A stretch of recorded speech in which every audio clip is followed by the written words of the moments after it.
Welcome everybody to this seminar that's put on by myself and Drew Clark, who's Secretary of Communications. So thank you, Drew, for coming, and your team, and officers from the Department of Finance as well. But before we begin proceedings, I'd like to acknowledge the traditional owners, the Ngunnawal people on whose land we're meeting, and pay my respects to elders past and present, and indeed future. We're very fortunate to have Dr Nicholas Gruen with us today. Thank you, Nick. Many of you will know Nicholas, who is widely published policy economist, entrepreneur and commentator on our economy and society and innovation, and I guess driving innovation without money. Government as impresario is a good title to go with. He has regular columns in many of the newspapers around the country, and during his career Nicholas has advised cabinet ministers, sat on Australia's Productivity Commission, chaired Australia's internationally acclaimed Government 2 Task Force, also been the chair of a number of organisations, and we're really lucky within our portfolio that he does chair the Australian Government's Australia Innovation Board, and it's probably opportune that we're starting to embark on today around innovation, given that it's Innovation Month for the Public Service next month too, Nick, of which we're championing across government. Nick's also a patron of the Australian Digital Alliance, which brings together Australia's libraries, universities and major providers of digital infrastructure, such as Google, Yahoo, and a council member of the National Library of Australia, which I was on in my previous portfolio. He's also founding shareholder and chairman of the successful San Francisco-based startup data analytics crowdsourcing platform Kaggle.com, which I had a close look at and played around with last night, but couldn't really understand it or get any problems solved that I wanted solved. But absolutely fantastic website and organisation. He also founded Lateral Economics, a consulting company of which he is now CEO, as well as Peach Financial Group. So just the huge diversity of experiences and skills this man has, building on his Bachelor of Arts in History, graduate diploma in Economics, PhD from ANU, law degree, and not just sort of plain graduate degrees, these are honours and first-class honours degrees as well. So thank you very much, Nick, and we feel very privileged to have you here. The presentation this afternoon will focus on how innovation policy in the current age of fiscal constraint will allow governments to drive more innovation and productivity with less, and we've heard that on many occasions. And the presentation will explore this landscape of innovation without money, so I'm certainly looking forward to it. A key part of the presentation will be exploring Nick's ideas about public goods privately provided and the scope for new kinds of public-private partnerships. And although we're used to thinking that public goods must be produced by governments, there is a fundamental and growing class of public goods emerging from private interactions. And new public goods like Twitter, Facebook, Wikipedia thrive on the internet and have ushered in a new age. But there must exist other public goods which could be brought into existence by the right kind of partnership between public and private endeavours. The talk will explore this new terrain, providing examples whilst expounding the principles on which such partnerships should be based. And of course, at the end, Nick's happy to take questions, so and Drew Clark will facilitate our Q&A discussion. Today's presentation is also being filmed and will be available on the Department of Communications YouTube channel. And once available, I encourage you to share the presentation with colleagues who could not attend today. And we did have an absolute sellout, and I think, Marianne, Steve, we had to turn quite a few people away. So feel privileged, like I will be, listening to Nick. So thank you, Nick.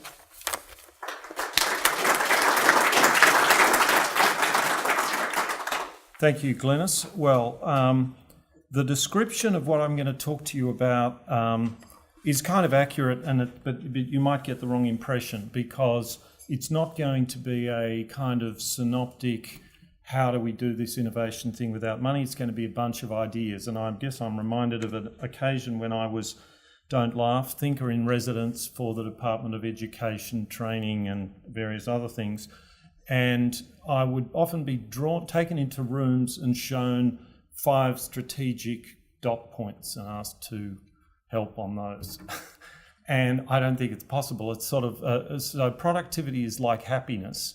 You don't get there by trying to sort of do more of it. You get there by thinking about things on their merits and solving problems and inventing problems. You invent a problem when you see an opportunity and then you realise there was a problem. And so I'm going to talk to you about a class of, or several classes of opportunities that I think of as really, really big, and they come from a very interesting, I think, a very interesting line of thinking. So that's an outline of what I'm going to talk about, and because I'm going to go at a fair pace, I will move right along.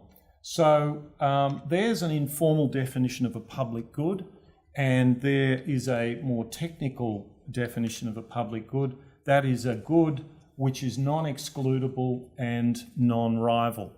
And what do those things mean? Well, excludability is something which we can exclude people from this room, but once you're in the room, my speech is unexcludable. So if I want to charge you money, I'll better do it at the door. I can't do it in here because you can watch anyway, just as the ships can pass by the lighthouse. And rivalrousness is, it relates to the quality if you have something, somebody else doesn't have it. So here's my watch. If I've got it, you haven't got it, but there's an image and people here can look at it and people there can look at it. So it's a very different thing.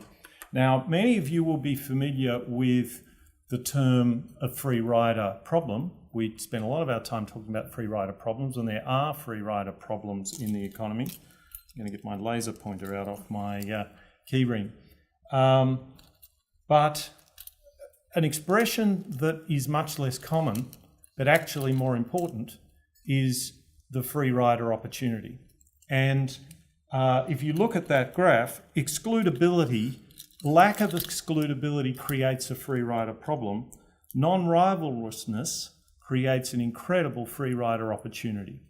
So the non-rivalrousness of this presentation in the room means that it's completely free for every person other than me, if you like, or other than the first person that it's made for. The marginal cost of every other one of these units is zero. What an amazing opportunity. That's what has got us down from the trees. We weren't actually ever in the trees, but you know what I mean. That's what has got us to the 10th floor of a building, which there weren't any 10th floors of buildings a few thousand years ago. That was from seeing other people with ideas and copying them. And yet we talk about public goods as a problem because we've been focused on non-excludability. And there are problems with public goods. There's problems with building roads. Who's going to build them if the government isn't going to build them? There's problems with building the defence forces. Who's going to build them if the government doesn't? And if the government is building them, it's very hard to work out how much people want them because they're not paying for them as they go. So there are lots of problems, but think of the opportunities, the public goods opportunities, which we're just becoming aware of. Although Thomas Jefferson told us about them a long, long time ago in words that were more enthusiastic than any modern statesman, I would have thought. He was aware of this explosion of possibility that was coming upon our species. So these are a whole bunch of public goods that just flew into existence. And something else remarkable has happened, which is that if you think about Google, by the back of my envelope, Google creates about $1 trillion of value every year for the global economy. And the poor suckers managed to get by on the smell of an oily $60 billion rag of revenue, just scraped off the $1 trillion that they make. Now, isn't that remarkable that Google is 94%, if I've got my sums right, 94% a gift to the world, and they're all as rich as their wildest dreams. That's a very different model to the model that Adam Smith was thinking about when he talked about the butcher, the baker and the brewer, because that's 100% value model. 100% of the value goes into the loaf of bread and it goes to the buyer. That's a simple world. It's a much easier world to work out what to do in as well. So the other amazing thing is that Google could, and all these other platforms, they are actually excludable. But they have foregone the free rider problem, foregone dealing with the free rider problem in order to grasp the much greater free rider opportunity. Isn't that amazing? And there are these kinds of things all over the place. This is a close personal friend of mine. I've already mentioned him. My talks rarely get into more than about the fourth or fifth slide before he makes a visit, sometimes unintended. And he wrote a book that you will probably have heard of called The Wealth of Nations. Well, he also wrote The Theory of Moral Sentiment 17 years beforehand, and that was essentially about a public good, the public good of culture, the public good that enabled us all to walk into this room, all to obey a whole bunch of implicit social rules, which mean that we can share the cup of tea at the end. We're not going to be fighting over anything really. It's just like the road rules, turning something which could be a real bun fight into an amazingly smooth piece of clockwork. And although the government sits behind the public good of decent people dealing decently with each other, we invented that. And then the government came along and said, yes, by the way, you're not allowed to kill people and you've got to obey the road rules and so on. But these things emerge. These are emergent public goods. And there is one other absolutely fundamental public good in life, and that is language. And that's simply emerged from human life itself. There's only one country I know of where the government gets involved. That's not this one, that's France, where you're not supposed to say blue jeans if you're speaking French and stuff like that. And Adam Smith actually wrote a book or a treatise about the emergence of language. And his model for markets, for culture and for language was this model of emergent public good, although he didn't use that terminology. And the other thing I've kind of discovered as I've gone on this little journey thinking about this stuff is that we have a very impoverished idea of governments build public goods and market builds private goods. And yes, sort of at the extremes, that's completely true. But what's much more interesting is that there is always an ecology between public and private goods. And in this room right now, there are public goods. We all know that we're part of a group, and we all know that we owe certain things to the group. And at the same time, we all understand that we have our own private role in this room, which might differ, but we all understand that. In a football team, it's the same. In a nation, it's the same. And when things go wrong, they've usually gone wrong because this ecology somehow isn't working out the way it might. And this is an example of an ecology of public and private goods, where this is basically Adam Smith and Friedrich Hayek's story of how the price system, which is an emergent public good, simply emerges from it's sort of an ecological product of life going on in a particular kind of way. And there are those, and in the late 80s it became popular to have the heretical thought that perhaps we could make everything a private good. And well, it was a sort of nice idea, but we do have some experience with worlds with only private goods. And that's as close as we've got to them, and they don't really work very well. And that's something that my friend understood as well. So I call this, so I've just given some voice to that idea of this fractal ecology of public and private goods.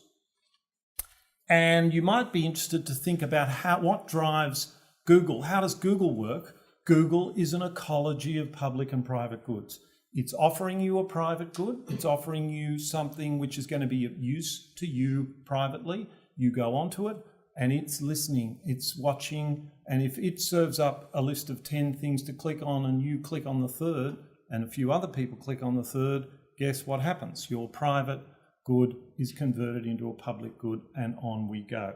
And the same kinds, and so that's how Google does it, using logic, using utility, and Facebook does it using affect. The same kind of thing. And this was all going on the African savannah when we evolved as a species in a different kind of way. But it's the same kind of story. So this is Facebook, this is Google, and this is Wikipedia, all of those things. And this is an opportunity to say that if you were trying to run any of those platforms for the good of the world, which is what governments do, that's what they're supposed to do, would you be trying to, what would you think would be higher on your list of priorities? If you can do the same thing at a lower cost, that would be obviously and self-evidently a worthwhile thing to do. And if you can fulfill your mission better, which would be more important? Generally speaking, they're both important, but generally speaking, running the platform is much more important because there's so much more public value, there's so much connected to it. That is not in any sense a criticism of anyone who wants to lower the costs of delivering government, but it is to say, I had lunch with a very senior Australian business person the other day, and they said, well, the government is 30% of our economy, so it's got to be an important part of the productivity story. Well, I informed her that that wasn't quite right.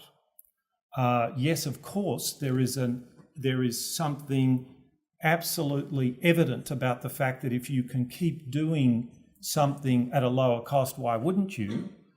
But that is the size of government measured roughly in terms of value added in Australia. So most of government is cash transfers, and that's the 30%. And guess what? You can't make them any more efficient, except possibly taking a few basis points out of the transaction with a bit of decent policy work on the banks, but I won't go into that.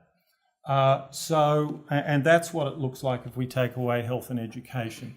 So it's really important for government to think about itself mostly as a platform, and it's a large and expensive platform, so if you can cut costs any way you can, that's just great. But the mission is more important than the costs. So, the implications of these ideas, I think, go in two directions. I kind of startled myself with the fact that this thinking that I was doing connected up these two worlds that I was thinking about, digital, and you can see some of the implications for digital, and as chairman of the Australian Centre for Social Innovation, social capital is extremely like this because it's sort of connected up everywhere. It's like Google. If you save a family from going into crisis, if a state government does that, it's saved some costs, but so much more other things have been improved. If a school helps a family by helping a child with remedial mathematics, think of all the benefits that radiate out, just like Google. It's the same story. I'm not going to talk much more about social capital. If you want to have me back, I'd be happy to blow in your ear about that as well.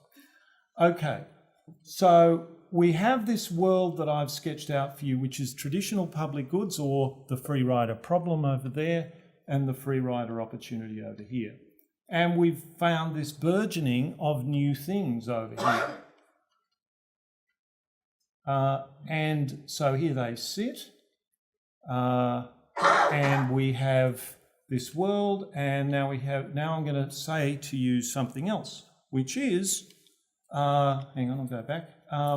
So what's happened here, I'll stay near the microphone, I guess, but what's happened here is that these are all the easy stuff. These are all the public goods that either simply emerge and run themselves, like language, or that with a little bit of money, $60 billion as it is, with Google, or $12 million, I think it is, with Wikipedia, which is raised philanthropically, with a small amount of money, the thing takes off and it becomes a public good. So there must be a class of goods, and maybe it's really large, of public goods that are sort of languishing, that want to come into existence, but they can't do it on advertising, they can't do it on a freemium model, they can't get enough money from philanthropy. And so I spent a couple of years looking for these things. And I came up with hokey little examples. The National Library newspaper digitisation website, which is a fantastic thing, absolutely fantastic thing, where you go and you look at newspapers which have been digitised, and if you find a mistake in the character recognition, you can correct it yourself. Guess how many lines of code, lines of text have been corrected since it went live in 2007? 140 million. That's pretty cool. But it's not like Google, okay? I wanted a Google. I want something that's going to show this idea isn't just a fancy idea, it's a big idea. So that's me as Urbain Leverrier. You see, I've got a lively imagination. You've already seen that I go back to the 18th century quite a bit. This is the 19th century. And this guy says, you know what? He says, I've been looking at the way this planet moves, and I reckon if you look there, you're going to find another planet. And that's almost exactly what happened the next night in Berlin. So that's Uranus and that is Neptune, and that's how Neptune was discovered. And so I've been looking for my Neptune, and I looked for quite a while, and then I saw Anne Wojcicki talk about 23andMe in San Francisco at a Health 2.0 conference. So 23andMe is a consumer genomics company. You send them $99, and they send you a plastic kit that you spit into. I'm told that you have to spit quite a lot of spit into it, but I haven't done it myself. But that's the worst that will happen to you. After that you get an email and you get a page on their website, and it helps you do a bunch of things of the social networking variety, like find ancestors. If you want to find ancestors, that's not always a good thing. But the big thing is that you can, this is a partial genomic sequencing of your genome, and it will identify it may identify certain susceptibilities. If you know that you're unusually susceptible to bowel cancer, you will choose to get screened more often than the normal amount. So then I realised I had my public-private partnership when I was told at the time the cost was $299. The number of customers that 23andMe had at the time was 180,000. They've now got 600,000 on the back of getting $50 million in the bank and cutting the price to $99. Their target market must be 2 billion people who can be helped by this for $99. That's not really working all that well, is it? And I immediately, those who know me won't be surprised by this, went straight down the front and said to Anne Wojcicki, have I got a deal for you?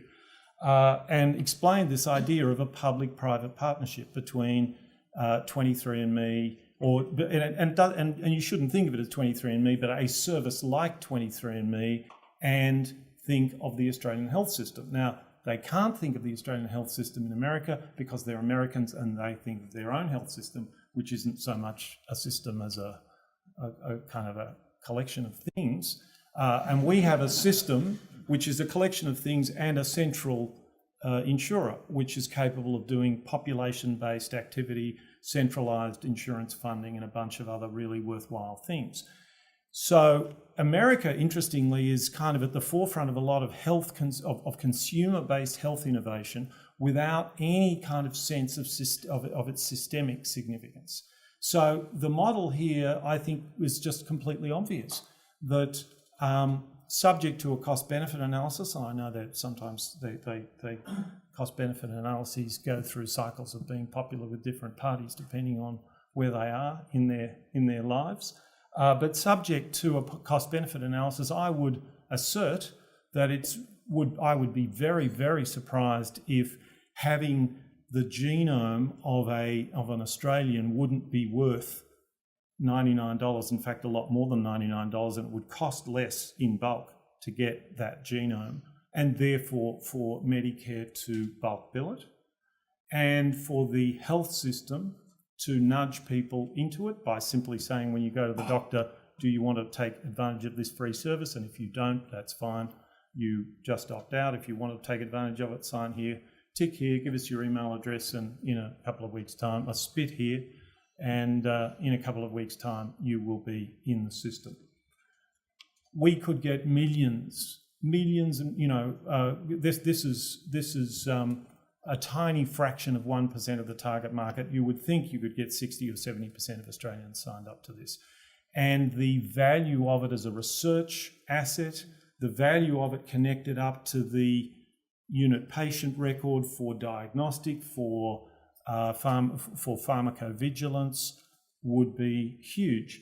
Here's an example of something that they'd done just with their 180,000 customers. They had replicated 180 genetic associations known in the literature. So what happens is they look at your genome, they get you to fill out quite elaborate surveys about, whether what your mother and father died of, and whether you've got a bad back and all this kind of stuff. And they've got all this data, and then they can simply do a correlation in their database and work out where likely associations are. They replicated 180 of these genetic associations. It costs about 300,000 or 400,000 to do one of those the normal way. So in a report that's being released on Thursday that I'll talk a little bit more about, I worked out on the back of an envelope that is a productivity improvement of 10,000%. So that's productivity, surely. So that's basically the structure of what I'm calling public-private partnerships 2.0.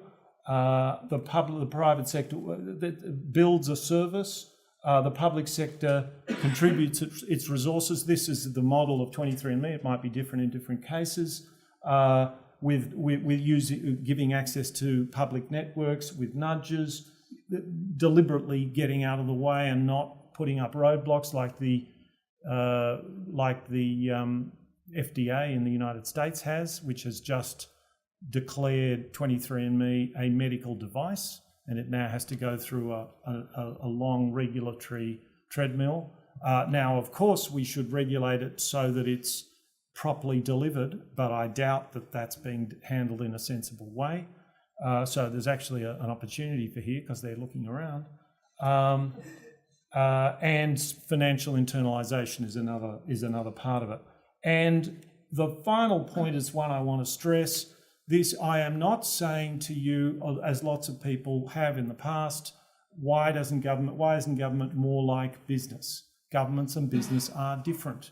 There are ways in which each can learn from the other, but they are different. And if this cannot be done according to the basic traditions of government, government objectivity, government not playing favours with commercial interests, then it shouldn't be done because that's more important than a bit of productivity. The thing is, it can be done. We need to invent the processes by which it would be done. And you can imagine what they are. In this case, you would have a tender and you would also make a whole range, you would require a whole range of undertakings from the party that was privileged to become the public, the anchor in this public-private partnership. You would also re-tender it every 5 years, and the data would be transferable, and so on. There are plenty of things to be thought about,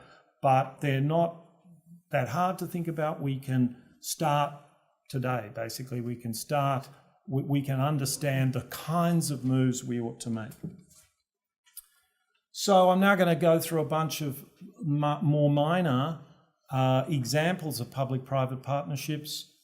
This is an old one, which is Fix My Street, where a civil society, effectively, this was a philanthropic in the UK, set up a website on which people could record potholes in their neighbourhood and so on, and that would be fed back to the local council to fix those things. Again, a different interface between public and private, and a useful one. That's a for-profit version of exactly the same thing. And this was a prototype we built in the Government 2.0 task force called It's Buggered, Mate. and you write in there what's buggered, where it's buggered, and your own address, your own email address, so that you can help track the unbuggering. That didn't actually make it to full production, but it actually was a kind of working prototype at the time. This is a pretty interesting thing, and this is an attempt to, the way I think about this is trying to fast track with sensor data, which will be the data of the future, what it took the electricity industry about 40 years to go through. So what happened in electricity was that by about the 20s, a lot of businesses had generators out the back, and they were all based on different systems. Some were AC, some were DC, some were this volts, some were that volts, and it was massively inefficient. And over the course of about a decade, this was transferred onto the grid with a standardized system. And once you've got that going, then if someone's good at generation, they can set up and generate and then send it out on the grid. So what's happening here is that sensors for oyster farmers, for viticulturalists, for fish farmers, for really anyone out in the environment are supplied to those farmers on a lease basis, and therefore supplied in a way that sensor data can be used and reused again and again, and can ultimately become a kind of platform on which apps can be built. People will find ways to use this data that will amaze us, that we weren't expecting. In exactly the same way that we've got 1 million apps on, or 1 million. How many apps have we got on iPhones? Does anyone know? It's something like 1 million. It's an awful lot. And that isn't innovation without money, but it's innovation with a very small amount of money compared with the amount that it might do. And you could fund it, and again, when it comes to small amounts of money, it's probably most sensible to fund them through central revenue, general revenue, but you can also fund them through industry levies and any number of other makeshifts. This is Murmur. Murmur is a employee engagement tool, cloud-based. It's a startup in Melbourne, and it's a very natty little tool that which can be customised in various ways, and you take employees through a survey of how well they think they're being managed effectively, and a whole bunch of other things.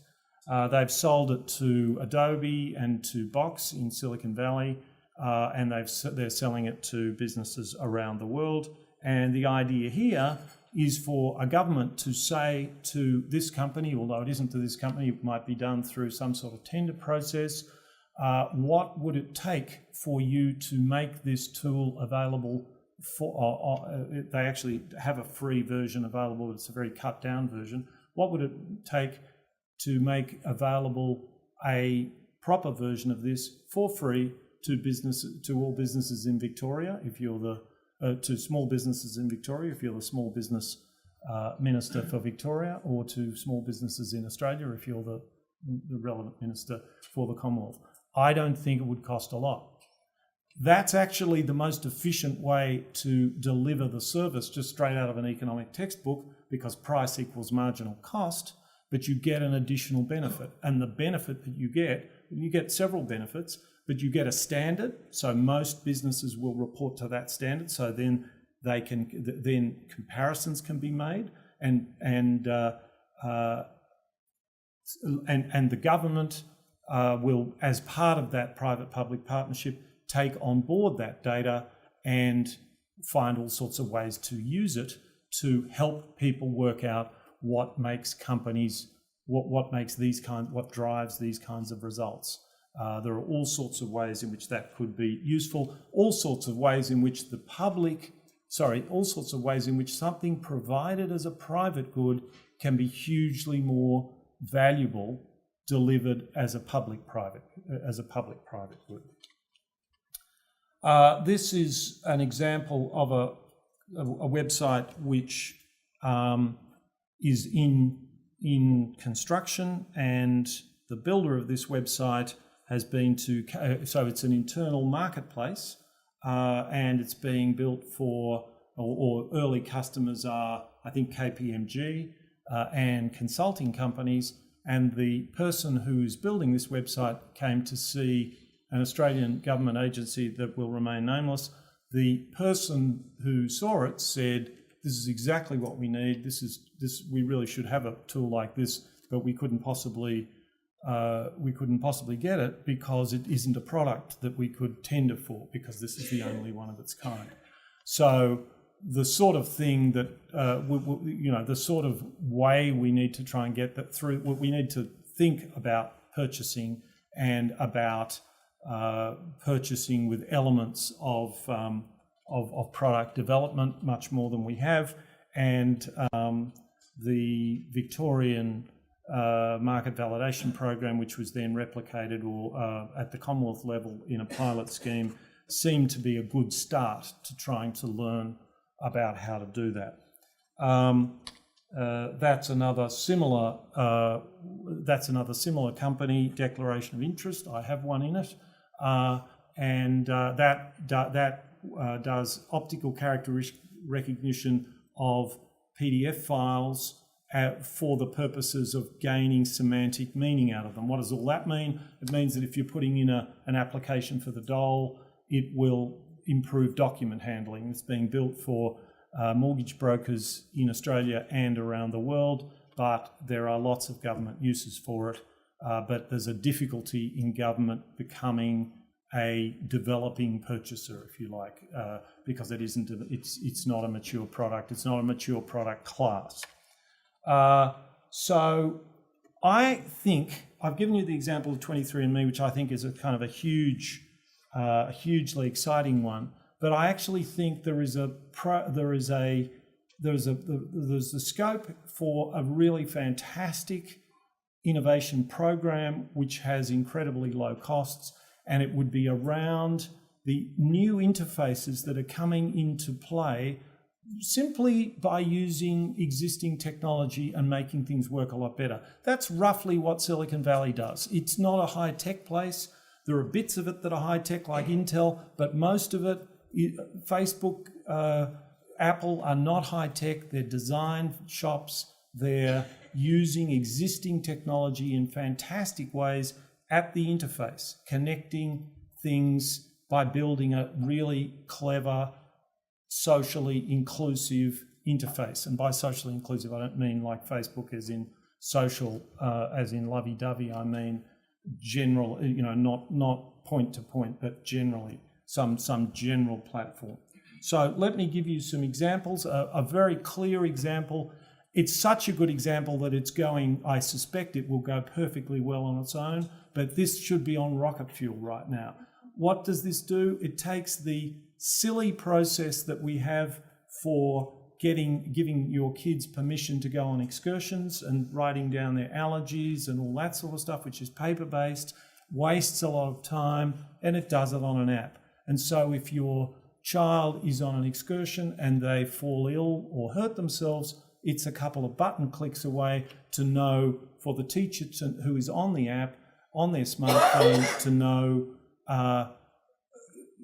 what their allergies are, what their doctor and specialists are, who to ring, all really incredibly simple.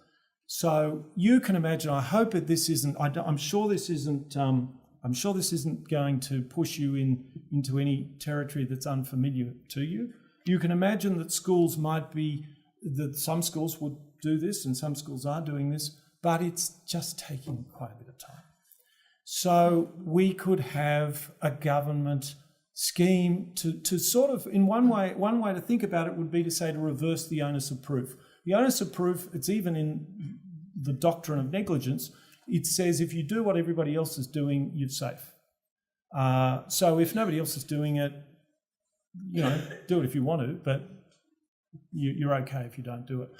We could be saying there are these technologies around. Within a year, we want you to have evaluated them and to have implemented them. And if you haven't implemented them, that's fine, but you need to do due diligence on the process of not jumping into this space and moving along.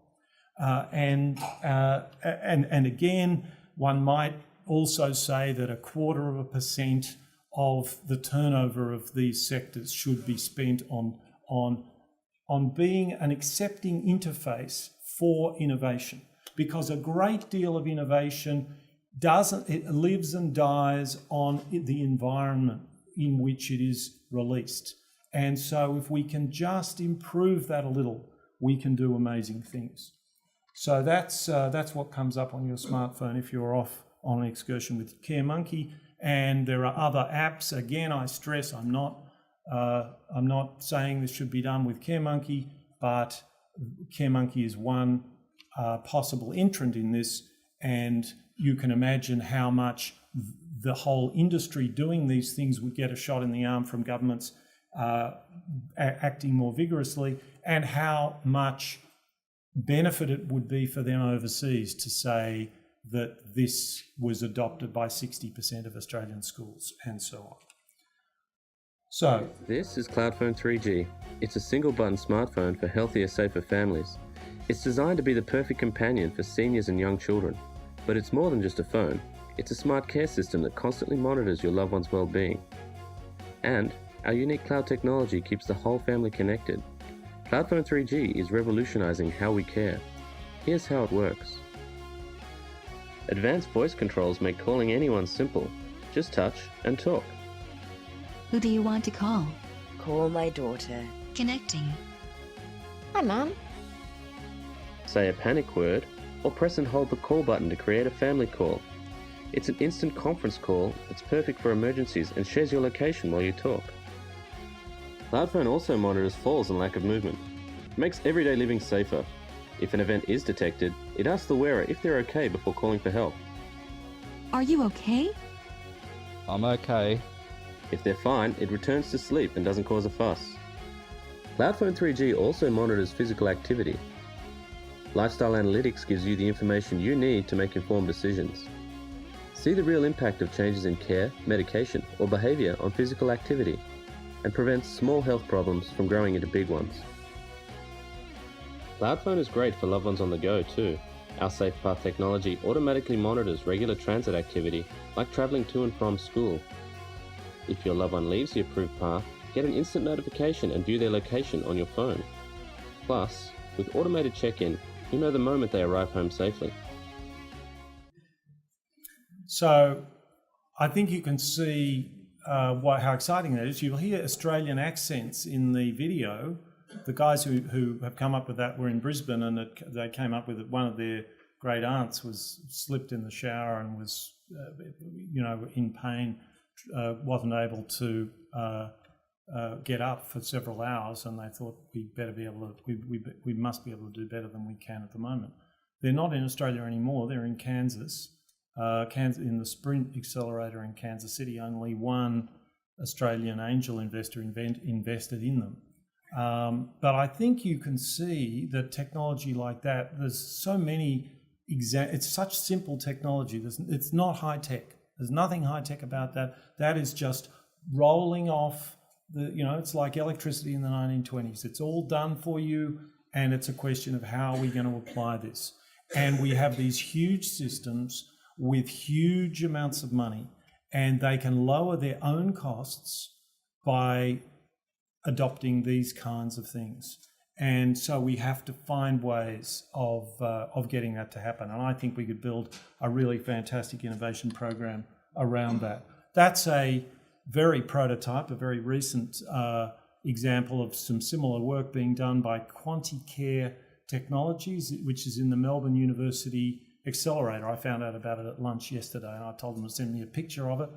I told them it wasn't the greatest picture, but what it does is it's on a walker, and it detects the pressure being put on the walker and falls, and so it does something similar to the example that you saw earlier. And you can imagine you could put lots of sensors and one of the things that video didn't point out about the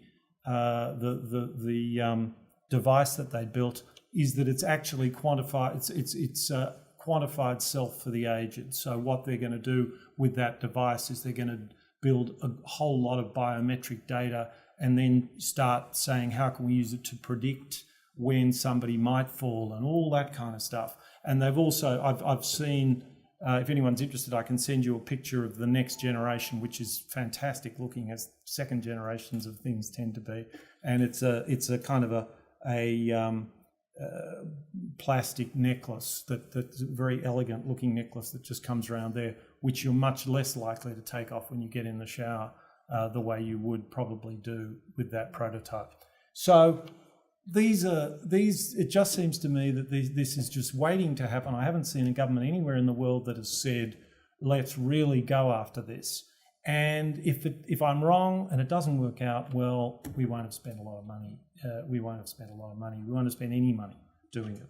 So I think it's a bit of a case of what's there not to like, to quote Kimmy from Kath and Kim. Here is HealthKit, declaration of interest. I have an interest in this company, and it is a free medical practice software, and makes its money from SMS reminders and credit card payments and things like that. Now, we are, at the moment, policy is trying to push doctors and allied health into computer, even now, lots of doctors and allied health are not fully computerised, and more to the point, online. And once they're online, fully online with online systems, the data that you can get out of that is extremely powerful. If a medical practitioner of any kind, a GP or a psychologist or whatever, wants to know which software package to use, that isn't a very easy problem for them to solve. And I suggest that governments need to step away from their default, which is, oh, we couldn't do anything about that because that would be picking winners, ring the industry association, to say that it is an important part of the public good to have a system that we've now invented on the net with TripAdvisor and Yelp and any number of other sites, to have a system which helps to harvest the views of consumers and helps to inform that process. That can be an objective system. It wouldn't be a system in which the government came up with a preferred provider. It would be a system that the government helped to bring into existence, may not even mandate, might just sort of work with the industry to bring it into existence, to say, hey, we need a TripAdvisor for medical software, because if we have that, we'll get better medical software, we'll get much better take-up, we'll get standards developed, and so on. So this is a whole bunch. I haven't been through all of my repertoire of what I call government as impresario. And the idea of an impresario is, of course, someone who makes fantastic things happen off the smell of an oily rag. So that's the idea. I can go into any of those things, but I wanted to move right along, and I will go into another area, which is open data, and it's somewhat related, and where I'm releasing a report that we've done for the Media Network to feed into the G20 process on Thursday morning. But there you go. That's a number from McKinsey's, that open data is worth $3 trillion a year to the global economy. That's the open data to come, not already. It's worth more than that, one would imagine. So what is open data? Well, that's again from McKinsey, and you can see there that there is only a very small part which is government data, and then there's all this other data, and I've intimated what that data could be: quantified self-data from that device, all sorts of other things. And so if we can find ways that respect both privacy and ownership of data to get more of that data out there, we can do great things. Firstly, we can do a better job of releasing public sector information. As the Commission of Audit pointed out, we haven't been too good at that, and I'll show you some examples. There's also our research data, but there are a whole lot of other things we can look at. That's a graph, and we've got accessibility here and different data sources. Those circles correlate roughly with the circles there, not entirely. But take this one, for instance. We've got most closed, accessibility, individual genome. Well, see what I mean? You can find ways to build systems in which that data comes out. Anonymised, so it doesn't compromise people's privacy, but all that data is now, possibly a better term that McKinsey sometimes uses is not open data, but liquid data, data that can travel places and be used and have value there, even if it isn't completely open. And I'll give you another example of employer performance. I've talked to you about that already to some extent. And there are ways one could imagine of getting that open. And that's a set of repertoires that could be used at the level of government to help this data ecology be more open. Sense-T is another example, to get in and preempt the architecture, so the architecture is much more open than closed. This is, when I did the Government 2.0 task force in 2009, I would say, not that people were collecting these kinds of figures, but I would say that there were 3 countries regarded as clear leaders in that agenda: the UK, the US, and Australia. And it is quite clear now that within the G20 we are 3rd or 4th, but amongst other countries we're 7th or 8th, and we have definitely slipped off the pace, particularly with regard to the UK, which comes up the top of almost all of these things. And they're really doing remarkable things.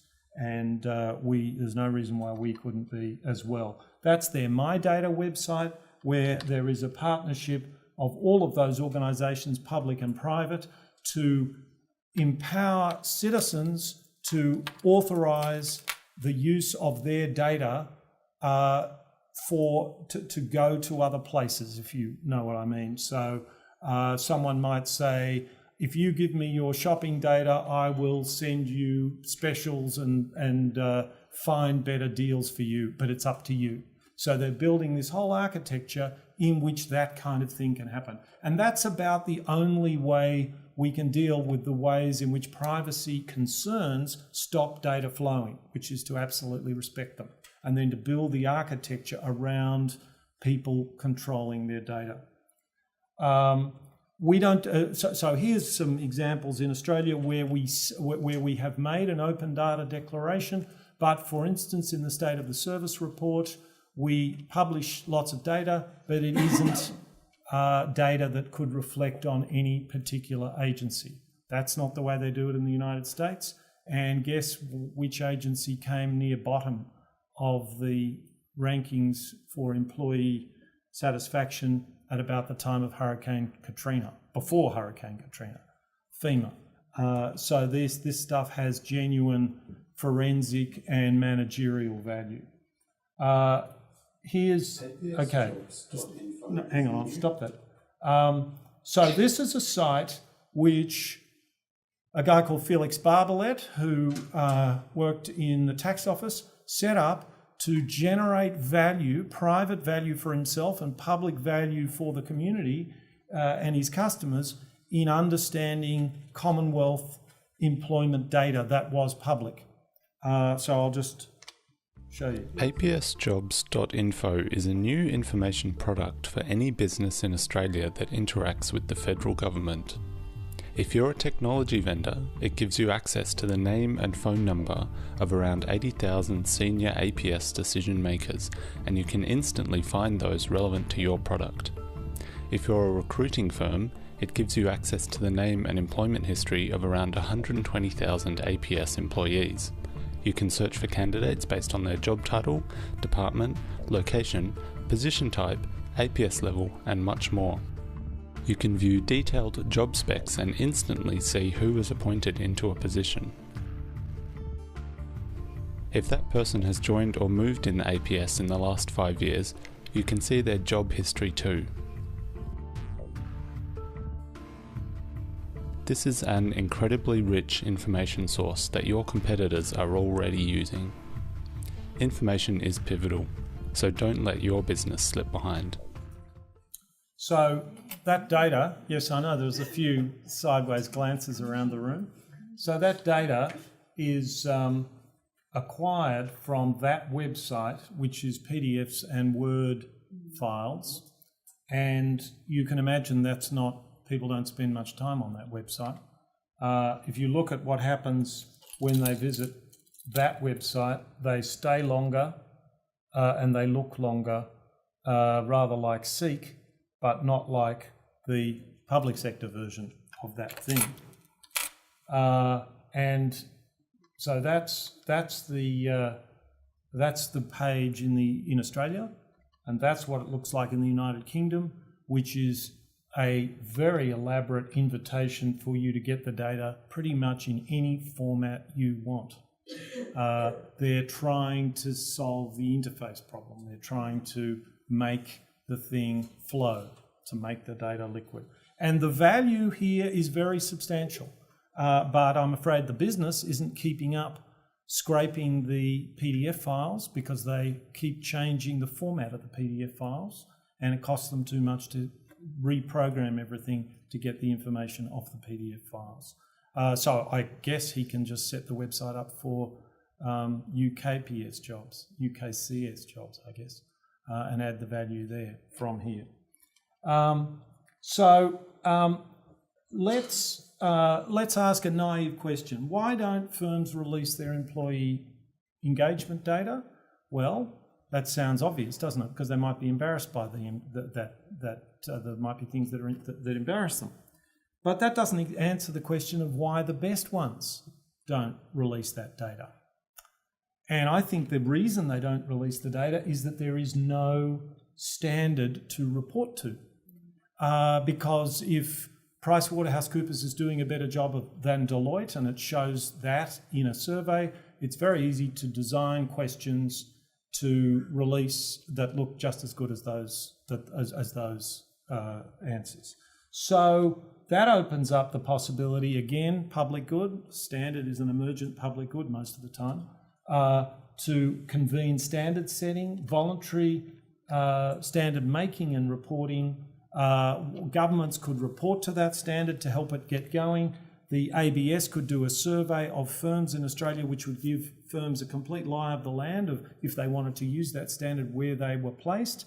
And of course, they would then be free to report that against the standard, and they could make claims like in the top quartile in terms of family friendliness, in the top decile as far as rewards, as far as career paths or whatever. That would strengthen the market for good management. It would, I'm sure, the stock market would take an interest in that data because you would find correlations between results, and more the data would come out because you'd built it in a way to get it out. It wouldn't all come out, but it would be a lot better than it is now, and it would be free. So I think that's a hugely beneficial thing. Now, the report, we've just done this report on open data, which I mentioned, and we tried to estimate the value of these kinds of policies, plus the fact that governments have got a lot of suasion or control over health and education. So they can do a lot of this stuff and say, get a standard together and report against it. So we gave nothing. So that stuff that I showed you of Felix Barbalet's site, which should be fixed up if you got the policy right, we counted that for nothing.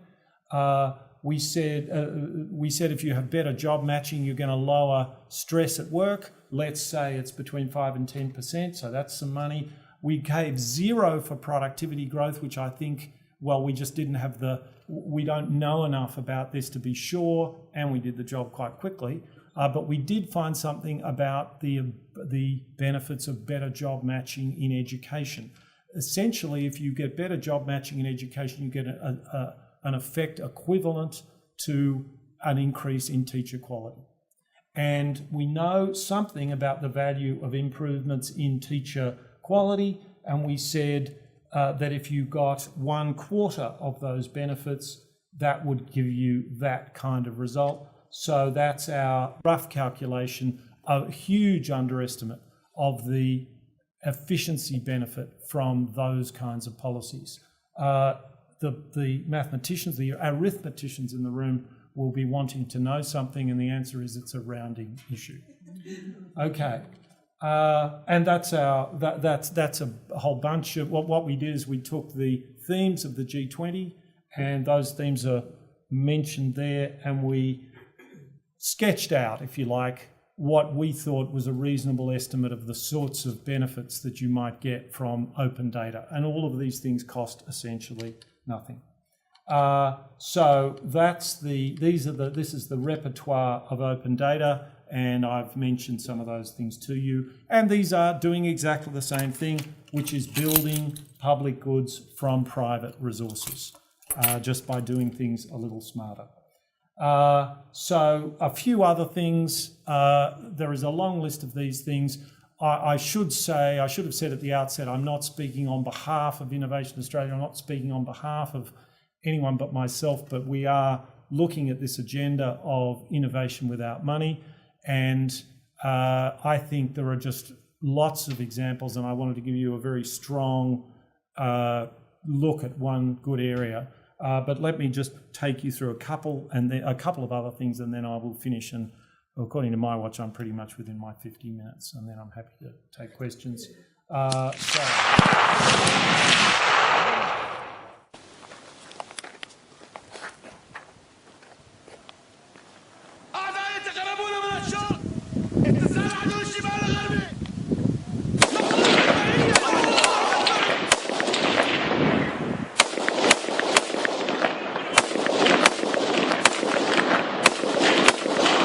Okay, so what's happening there is that a man is firing at a Segway. And why is he doing that? Because in the army some years ago, somebody said, hey, we're doing target practice the way we did it back in World War II. Surely we can do better than that. So they rang up, they managed to make contact with some software engineers at the University of Sydney, and the software engineers went and bought themselves some Segways, armour-plated them, stuck a mannequin on them that can take something like 20,000 rounds from a .303. How you build a mannequin that can do that, I'm not too sure. And started building these things sell for about 100,000 each, I think. And they can be programmed to behave in different kinds of ways, and they can do complete scenarios of the kind you saw. And that's a business sort of built out of nothing, okay, built out of an idea. Government isn't 30% of the economy, as you've heard. Most of it is making payments, but it is 14% of the economy. And imagine if all the public servants, all the people working for the public felt empowered to say, hey, we could do this a different way. There is technology everywhere. I'm a bit of a fan of low tech. This is low tech, effectively. There's nothing bleeding edge about any of that, and yet it's worth $5-10 million a year as a business already, and it's a great thing to have a crack at. A couple of other things. Well, regulation. I think we've got our approach to regulation. Governments around the world have tried this idea that they've tried what I call the Michelangelo theory of regulation. And Michelangelo said that when someone asked him how he sculpted those magnificent sculptures, he said, well, I just take the marble that doesn't belong there away, and there you've got the sculpture. And that's roughly the approach we've got to regulation. If we've got a strong enough barrier against new regulation, we'll be left with fantastic regulation. There are lots of problems with that, but I think we could try to regulate more on behalf of innovators. Because innovators in today's world fight their way through a thicket of what I call the death of 1,000 cuts. Just try and organise a school fete with sandwiches. So we have to try and think about that for innovators. So not a sort of full frontal assault on regulation, which becomes highly ideological, and it has just never been very successful. And try to think about how we help innovators clear the path for new things through regulation. That's one example of what happens with our current approach. I'll let you just mull on that. And that was me asking that question. And that was the Federal Office of Road Safety saying we can't really afford to make our regulation very up to date because that would require a regulatory impact statement. So take Christopher Joy setting up Rismark. Rismark is a financial instrument that you use to finance your house, and you don't pay interest on it. You don't pay interest on it? No, you don't. You pay twice the capital gain that you made on the house back. So you pay no interest, and if they lent you 10% of the house, you pay 20% of the capital gain back to them when you sell the house. And that was $4 million of legal fees and I think 2.5 years to get through the regulatory maze.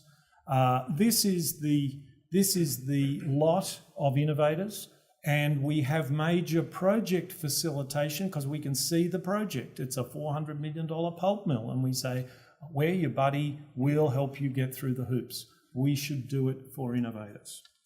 So here's another example, Earth Sanctuaries. It was the prohibition on exporting native fauna that basically drove 8 fantastic sanctuaries for our native animals into liquidation. And there were no anti-regulation campaigners trying to fight that fight. So those are a bunch of things we can do. Here's another innovator who wanted to have property investment where the commission was part withheld based on the performance of the investment property that was sold, and ran into problems. Did this mean that it was did they need a financial services license? Were they selling a derivative? And there's the innovator, or failed innovator in this case. So there are lots of little things that get in the way. And we have this Manichaean idea, this sort of good versus evil approach to regulation.